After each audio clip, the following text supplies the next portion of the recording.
Good morning, ma'am. Dwight De Leon po from Rappler. Hi, Ma'am, what Rappler. does this election mean for you here in Laguna? Ang eleksyon na ito ay napakahalaga para sa amin dahil alam nyo galing ako sa pagkatalo itong aking muling pagbangon at paglaban para sa advokasya ng Laguna.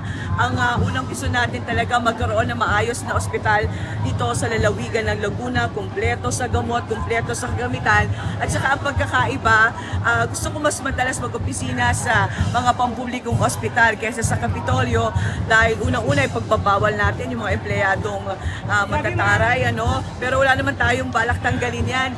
Importante isaayos ang pag-uugali at dagdagan kasi sa sobrang pagod na nila, kung konti sila, importanteng marami rin sila. So, ang gusto ko, tulungan ng pasyente, tulungan din ang mga health workers natin. Yun yung pangunahing advokasya ko dito sa lalawigan ng Laguna. Magtayo rin ng Akay ni Sol Botica, 30 na bayan dito sa lalawigan ng Laguna para yung mga libreng maintenance na gamot na ating mga kababayan doon na mismo sa bayan nila gagawin. Ma'am, what is the incumbent administration's biggest flaw na gusto niyong solusyonan?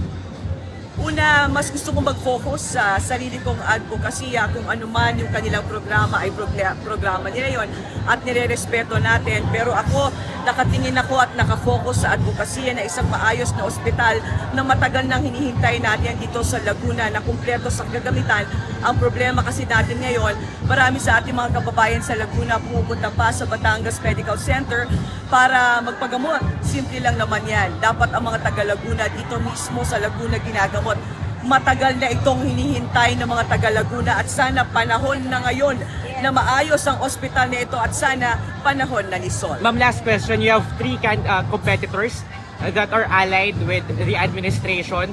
Do you plan to be the opposition vote or do you plan to appeal to opposition voters, perhaps the Duterte base or the Kakamping base? Is that part of your political strategy?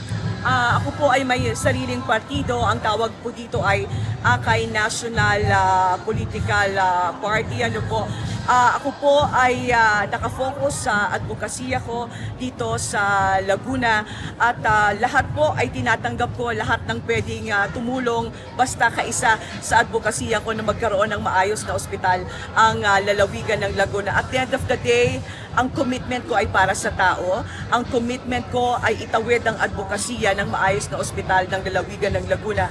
Maaring paulit-ulit ko siyang sinasabi, pero paulit-ulit itong daing ng tao na dapat matulto ka na at dapat magkaroon na ng bagong simula. Ma'am, yung mga polarizing issues at the national level, for example, the impeachment of Vice President Sara, the arrest of former President Duterte, do you think that will reflect here at the local level? Makaka-apekto po ba to sa race sa Laguna?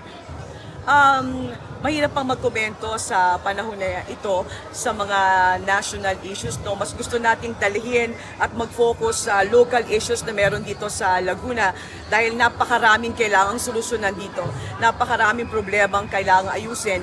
Hindi ko sinasabing kaya kong mag-isa, kaya andyan si Vice Governor P.W. Platon Perez, ang 141 Akay ni Sol Party List, lahat ng mga kandidato na kasapi dito sa Akay National Political Party at syempre yung mga kababayan natin. Alam mo, at the end of the day, isa lang ang gusto natin maayos ang Laguna at maayos ang bansang Pilipinas.